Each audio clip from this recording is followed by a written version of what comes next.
Hello दोस्तों, कैसे हैं आप सभी। फिज़िकल फार्मास्यूटिक्स फर्स्ट की बात चल रही थी। B pharma third semester second year में है जो आपकी, तो इसकी यूनिट सेकंड स्टार्ट कर चुके थे स्टेट ऑफ मैटर के बारे में। तो एक बेसिक इंट्रोडक्शन का पिछला लेक्चर और आपको स्टेट ऑफ मैटर के बारे में एक जानकारी मैंने दे दी थी वहाँ। आज के लेक्चर के अंदर हम लोग अपना दूसरा पॉइंट स्टार्ट करेंगे, change in state of matter. अगर आपने पिछले फर्स्ट यूनिट के और पिछला लेक्चर नहीं देखा है तो आप चैनल को सब्सक्राइब करिए, प्लेलिस्ट सर्च करिए physical pharmaceutics first for B pharma third semester. वहाँ सारे लेक्चर लाइन से अपलोडेड हैं, तो आप उन्हें देख सकते हैं। साथ में मैं पीओसी भी पढ़ा रहा हूँ, फार्मास्यूटिकल ऑर्गेनिक केमिस्ट्री सेकेंड, और फार्मास्यूटिकल माइक्रोबायोलॉजी भी बहुत इंटरेस्टिंग पढ़ा रहा हूँ थ्योरी होने के बाद भी। तो आप उन दोनों के लेक्चर्स भी प्लेलिस्ट में जाके सर्च कर सकते हैं, ठीक है। तो आपको वो सारे लेक्चर्स मिल जाएंगे और आप उन्हें सबको देख सकते हैं और बहुत ईजी वे में बी फार्मा को बहुत ईजी तरीके से और ट्रिकी तरीके से पढ़ सकते हैं, ठीक है। क्योंकि हम तो पढ़ाते ही भैया बहुत ईजी लैंग्वेज में हैं। बात होगी changes in state of matter की, ठीक है। तो अब यहाँ मैंने एक फ्लो चार्ट बनाया हुआ है जो कि नेट से निकाला है मैंने, ठीक है, खुद नहीं बनाया है।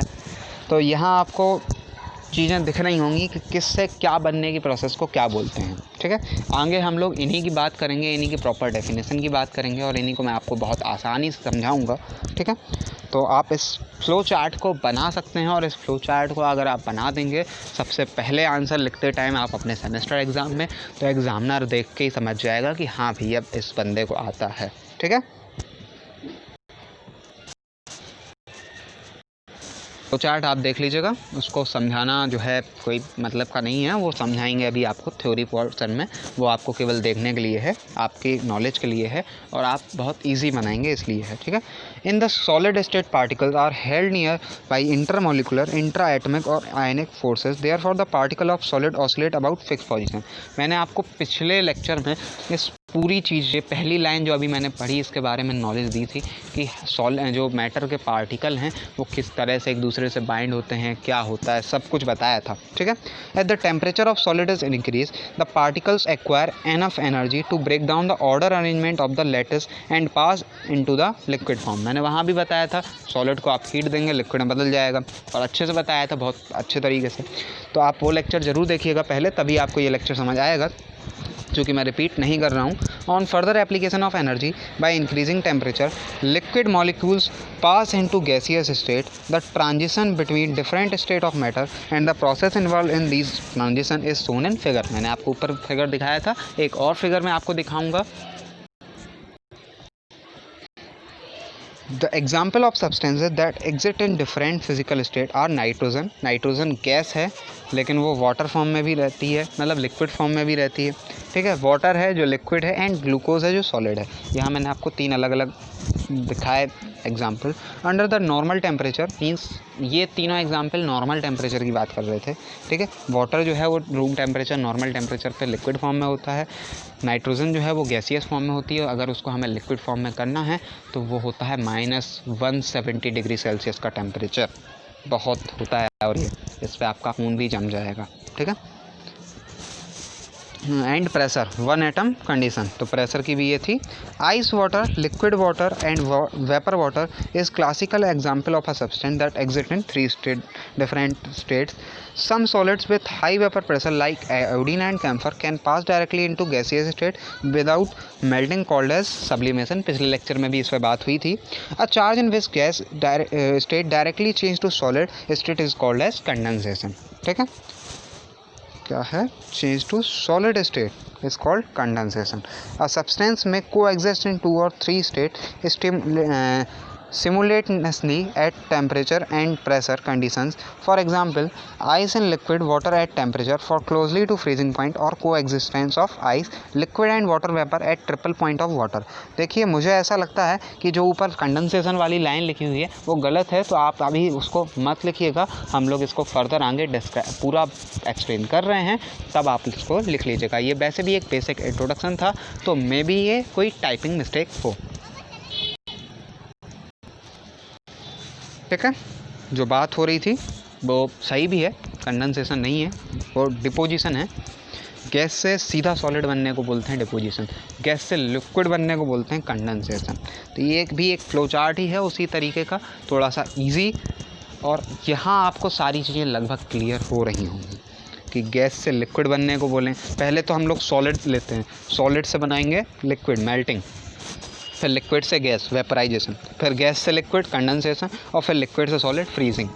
अब कुछ मैंने आपको बताया जिनका हाई वेपर प्रेशर होता है वो सीधा सॉलिड से गैस बनते हैं तो उसे बोलते हैं सब्लिमेशन, और फिर सीधा गैस से सॉलिड बनते हैं उसे बोलते हैं डिपोजिशन। तो ऊपर वो कंडेंसेशन वाली लाइन आप काट दीजिएगा भैया, वो मेरी गलती होगी, मैं भी इंसान ही हूँ और इस समय कुछ हेल्थ ठीक नहीं है तो हो जाती हैं कभी कभी ऐसी गलतियाँ। आप सबकी डेफिनेशंस देखेंगे हम लोग किसको क्या बोलते हैं, और स्टेट ऑफ मैटर कई बार 10 मार्क्स में भी पूछा गया है, तो इसको बड़ा इंटरेस्ट से पढ़िएगा। कम से कम 5 पेज का मटेरियल होना चाहिए आपके पास, ठीक है, कम से कम, और ज़्यादा से ज़्यादा 8 page 7 page. Freezing is a phase transition in which a liquid turns into a solid when its temperature is lowered, blowing its freezing point। आपको पता है जब फ्रीजिंग पॉइंट से लो टेम्परेचर हो जाता है, तो जैसे वाटर का फ्रीजिंग पॉइंट है 0 डिग्री, उससे जैसे ही लो होता है वैसे ही वाटर आइस में बदलना शुरू हो जाता है, ठीक है। माने 0 डिग्री पे आइस पे नहीं बदलता, 0 डिग्री पे भी वो कुछ वाटर ही रहेगा, उससे नीचे जैसे ही जाएगा वैसे ही वो आइस। मेल्टिंग पॉइंट, तो मेल्टिंग और fusion is a physical process that result in the phase transition of a substance from a solid to a liquid. Melting means solid से लिक्विड बन जाना। This occurs when the internal energy of the solid increases, typically by the application of heat और pressure which increases the substance temperature to the melting point. अब ये temperature और pressure दोनों से हो सकता है। आप आइस को लीजिए अपने हाथ पे और उसको प्रेस करिए, आप उस पर प्रेशर डाल रहे हैं तो वो जल्दी मतलब 2 आइस लीजिए, एक आइस को आप हाथ में लेके प्रेस करिए और दूसरी को रख दीजिए आप खुले इन्वायरमेंट में, तो आप देखेंगे कि जैसे आपने प्रेस किया है वो आइस जल्दी ख़त्म हो जाएगी, जल्दी वाटर में बदल जाएगी, जल्दी मेल्ट हो जाएगी, ठीक है। तो ये फिनोमेना वहीं वर्क करता है, तो क्योंकि उसे टेम्परेचर तो मिल ही रहा, साथ में आपका हाथ का प्रेशर भी उस पर लग रहा है, और ये प्रेशर लगने की वजह से उसको डबल एनर्जी, उसको एनर्जी मिल रही है, डबल हीट मिल रही है, जिससे वो जल्दी से जल्दी मेल्ट हो जाएगा, ठीक है। तो ये आपको समझ में आ गया होगा, ये छोटी सी एक ट्रिक थी। डिपोजिशन की बात करें तो deposition is a thermodynamic process of phase transition in which gas transfers into solid without passing through the liquid phase. वैसे उसको कैसे आना चाहिए था, गैस से कंडेंस होकर लिक्विड में और फिर सॉलिड में, लेकिन अगर वो एक स्टेप उछल कर आ रही है दैट इज़ कॉल्ड डिपोजिशन। जैसे आप लोगों में से बहुत सारे स्टूडेंट होते हैं, बहुत सारे नहीं, 10% स्टूडेंट अप्रॉक्स होते हैं ऐसे जिन्होंने क्लास जंप की होती हैं। मैंने भी क्लास जंप की हुई है, तो वो क्लास वैसे जंप नहीं करनी चाहिए थी। जैसे मैं 3 से सीधा 5 में आया था, 3rd क्लास से सीधा 5th क्लास में आया था, 4th क्लास मैंने जंप की थी, ठीक है। तो इसी तरह यहाँ स्टेट ऑफ मैटर में भी क्या हो रहा है, उसे आना चाहिए था गैस से लिक्विड फिर सॉलिड, बट आ गया वो सीधा गैस से सॉलिड या सॉलिड से गैस। तो गैस से सॉलिड बनने की प्रक्रिया को बोलते हैं डिपोजिशन। ये इसको हम लोग डी सब्लिमेशन भी बोलते हैं क्योंकि ये सब्लिमेशन की रिवर्स प्रोसेस होती है, ठीक है। One example of deposition is the process by which in sub freezing air water vapor change directly to ice without first becoming a liquid. This is how snow form in cloud, as well as how frost and hoarfrost form on the ground or other surfaces. कई बार ऐसा होता है, जैसे जो लोग north side में होंगे, हिमाचल या हिमालय साइड में, उन्हें पता होगा कि कई बार क्या होता है, वो लोग देखते हैं स्नोफॉल होती है और फिर वो देखा जाता है अगले दिन कि वो वहाँ वाटर भी नहीं है, वो सीधा वेपराइज फॉर्म में हो गई। तो ये एक इसका एग्जाम्पल हो जाता है, क्योंकि जब वो स्नोफॉल हुई होगी तब जो टेम्परेचर होगा वो 0 होगा या 0 से नीचे होगा, और अगर सडनली वहाँ टेम्परेचर इंक्रीज़ हो जाता है अगले दिन या नेक्स्ट टाइम, तो फिर क्या होता है, वो स्नो सीधा वेपर में बदल जाती है। That is called D sublimation या डिपोजिशन। सब्लिमेशन की बात करें तो sublimation is the transition of a substance directly from the solid to a gas phase without passing through the intermediate liquid phase। मैंने आपको पहले इसका एग्जांपल बताया था, मतलब पहले ही इसकी एक्सप्लेनेशन बताई थी। एग्जांपल की बात करें तो एग्जांपल नेफ्थलीन भी है, कैम्फर भी है और आयोडीन भी। वेपराइजेशन की बात करें तो वेपराइजेशन की 2 स्पेलिंग्स हैं जो यहाँ दोनों लिखी हुई हैं, एक में Z है और दूसरे में S। ऑफ एन एलिमेंट और compound is a phase transition from the liquid phase two vapour, जिसमें लिक्विड से वेपर में बदलता है, दैट इज़ कॉल्ड वेपराइजेशन, और ये इंक्रीज ऑफ हीट के साथ होता है, ये आपको पता है, ठीक है। कंडेंसेशन की बात करें तो condensation is the change of physical state of matter from gas phase into liquid phase and is the reverse of vaporisation. ये वेपराइजेशन की जस्ट रिवर्स है, मीन्स इसमें जो एनर्जी है वो डिक्रीज होती है, ओके। बहुत सारी चीज़ें मैंने आपको बताई और यहाँ जो चीज़ें मैंने लिखी हुई हैं, जो डेफिनेशन जिस ऑर्डर में लिखी हुई हैं, वो एक दूसरे के अपोजिट मीन्स आप एक याद कर लेंगे दूसरी अपने आप याद हो जाएगी। ओके, इसीलिए मैंने इस ऑर्डर में लिखी हुई हैं। अब थोड़ा सिंपल वे में बात कर लेते हैं, थोड़ी सी राइटिंग वाले तरीके में, शायद वहाँ आपको क्लियर दिखाई दिया हो या समझ ना आया हो। तो the process of conversion of any solid into liquid by increase in temperature is called melting and the temperature at which any solid convert into liquid is called its melting point. तो साथ में आपको एक definition और मिल गई, इसीलिए मैंने इसको अलग से डाला हुआ है और ऐसी थोड़ी थोड़ी चीज़ें मिलती जाएंगी। Freezing, the process of conversion of liquid into solid after cooling is called freezing. Melting का just opposite freezing. Next is vaporization. The process of conversion of liquid into gas by increase in temperature is called vaporization and the temperature at which any liquid change into gas form is called its boiling point. तो एक और मिल गई आपको, BP की भी मिल गई, वहाँ मैंने MP की दे दी थी। अगर आप फ्रीजिंग में भी बात करें, the temperature at which any liquid change into solid that is called its freezing point, तो वहाँ ये भी लिख सकते हैं। फिर condensation, the process of conversion of gas into liquid after cooling is called condensation. तो ये वेपराइजेशन की जस्ट अपोजिट डेफिनेशन हो गई। स्टेट ऑफ मैटर ख़त्म, बहुत पढ़ा दिया, काफ़ी कुछ मैंने बता दिया और 3-3.5 पेज का नोट्स हो गया होगा। बाकी राम कहानी आप लोग लिख सकते हैं। फ़्लो चार्ट मैंने इसीलिए ज़्यादा दिए हैं कि जब आपसे एग्ज़ाम में पूछा जाए तो आप फ़्लो चार्ट्स ज़्यादा बनाएं, उन फ़्लो चार्ट्स को भी बनाएं। साथ में आप एक काम और करें कि जब आप लिखें सब्लिमेशन तो पहले आप एक लाइन में उसका एक और डायग्राम बनाएं कि what is sublimation. Sublimation is this one, this state of matter to change in this state of matter. तो आप इस तरीके से अगर बनाएंगे तो और अच्छा इफेक्ट डालेगा, फिर आपका थ्योरी बिल्कुल देखने की ज़रूरत नहीं पड़ेगी एग्जामिनर को जल्दी हो जाएगा, इजी हो जाएगा। और अगर एग्जामिनर इजी होगा तो उसको खुशी होगी, क्योंकि आप लोग जानते हैं कि कोई चीज़ अगर इजी मिलती है तो आपको खुशी होती है। एग्जामिनर खुश तो वो आपको खुश कर देगा। लेटेंट हीट की बात करें तो the heat required to convert a solid into a liquid और वेपर और a liquid into a vapour without change of temperature. थोड़ा सा घुमा फिरा डेफिनेशन है। Heat required to convert a solid into a liquid, पहला पॉइंट सॉलिड से liquid बनना, दूसरा या वेपर बनना, ठीक है, 2 पॉइंट क्लियर। फिर और a liquid into a vapour या लिक्विड से वेपर बनना without change of temperature change कर रहे थे। अभी हम लोग जो स्टेट ऑफ मैटर में बात कर रहे थे वह इंक्रीजिंग टेम्परेचर डिक्रीजिंग टेम्परेचर की बात हो रही थी, लेकिन अगर टेम्परेचर चेंज ना करके हम लोग ओनली हीट दें तो वो हीट कहलाएगी latent heat. Latent heat is defined as the heat absorb और release when a substance changes its physical state completely at constant temperature, ठीक है, that is called latent heat.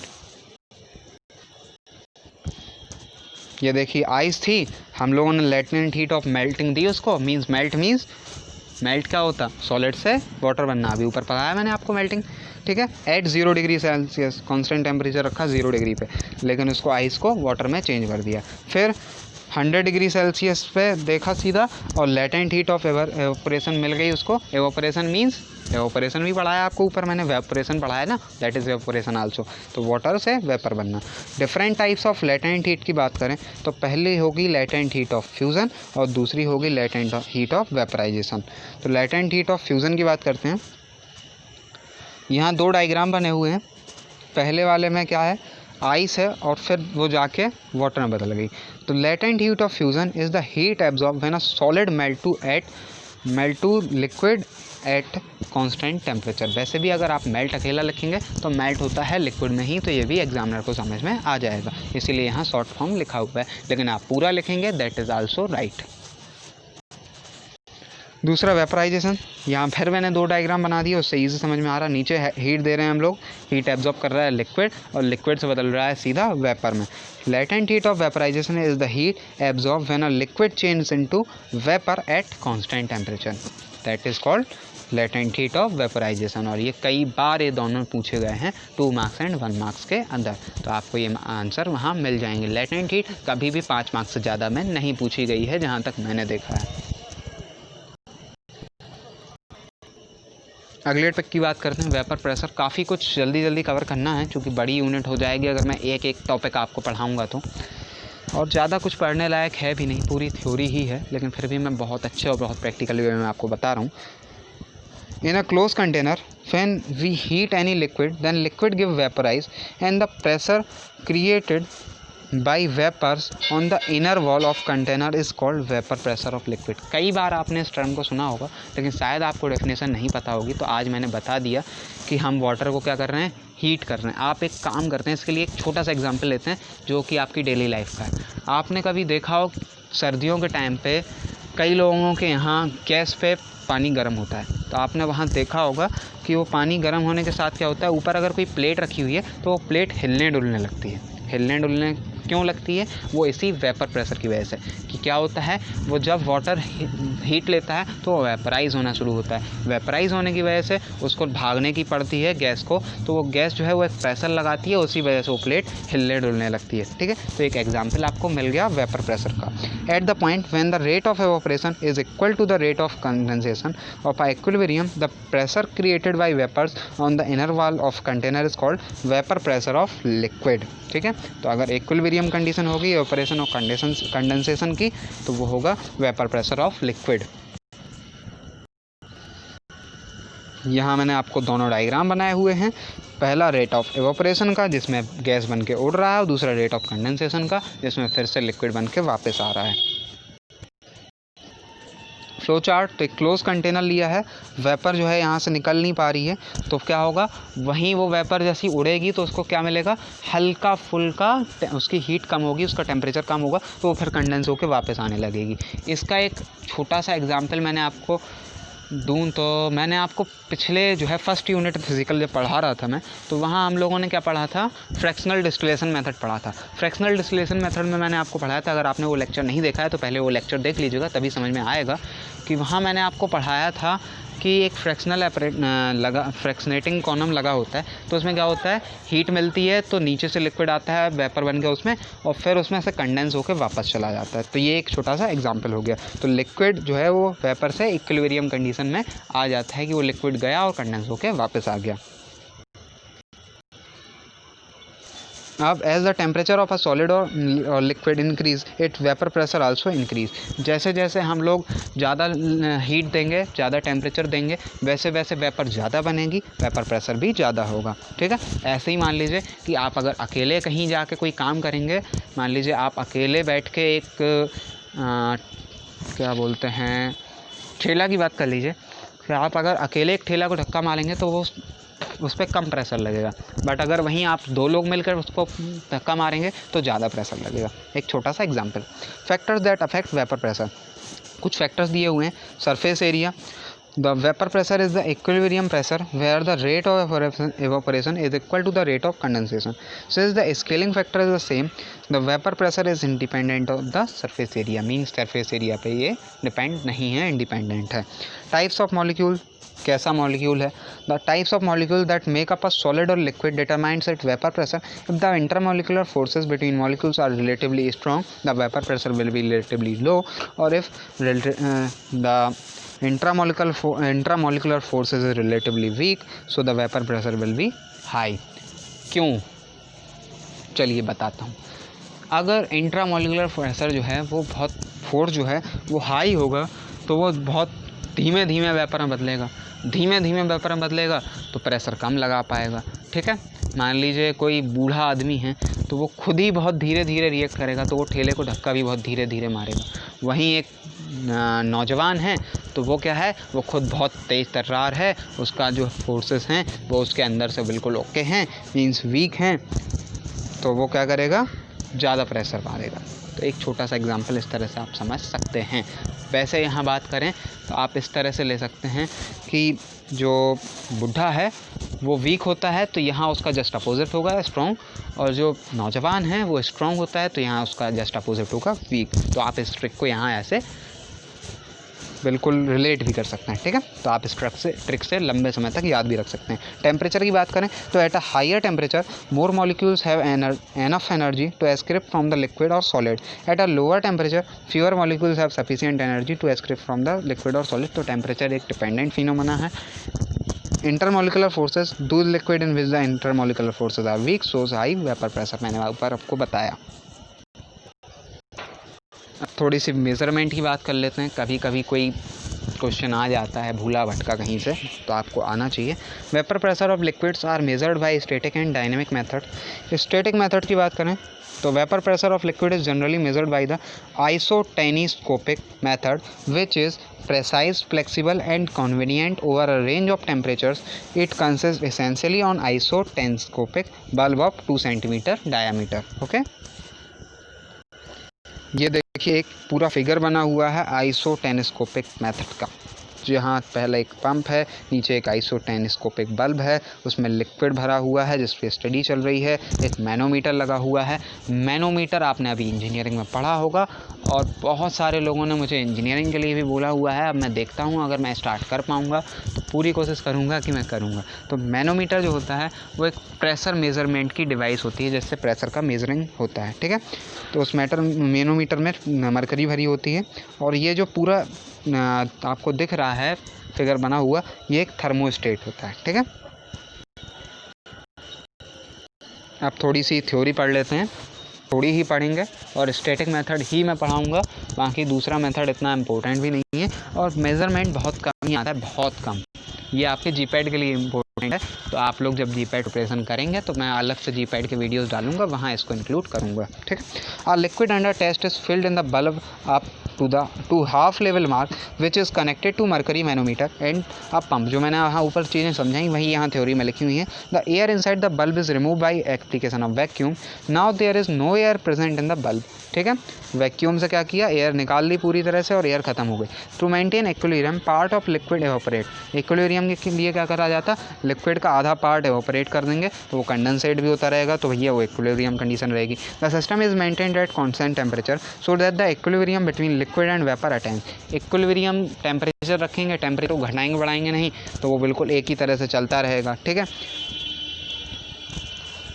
The generated vapor exerts pressure on mercury present in column. The difference in height of mercury in column is determined which is equal to vapor pressure of that liquid, ठीक है। मैंने आपको mercury बताई थी वहाँ manometer. By maintaining the system at any other temperature, it is possible to determine vapor pressure at that temperature. तो हम लोगों को क्या है कि उस टेम्परेचर पे वेपर प्रेशर मिल जाता है मैनोमीटर की हेल्प से, okay. It is possible to determine this method is used for liquids having vapor pressure on higher sides close to 1 atmosphere। और ये केवल उन्हीं लिक्विड्स के लिए यूज़ किया जा सकता है। काफ़ी कुछ मैंने पढ़ाया, लेक्चर ख़त्म। Thank you for watching this video. अगर आपको पसंद आया हो तो इसको लाइक करिएगा, चैनल को सब्सक्राइब करिएगा, कमेंट करिएगा अगर कोई क्वेरी हो। वैसे मैंने कोई क्वेरी रहने ही नहीं दी है, बहुत अच्छे से पढ़ाया है। मेरा नंबर है 9140403649। अगर आप नोट्स लेना चाहते हैं तो आप मुझे डायरेक्टली मैसेज कर सकते हैं, अपनी क्वेरी भी मुझे आप डायरेक्टली व्हाट्सएप कर सकते हैं, मुझसे बात कर सकते हैं। शेयर करिए अपने दोस्तों के साथ, भैया इतने अच्छे से मैं पढ़ा रहा हूँ तो मोटिवेशन तो बनता है। कमेंट करिए कि मेरा एफर्ट आपको कैसा लग रहा है। मिलते हैं अगले लेक्चर के अंदर, ओके।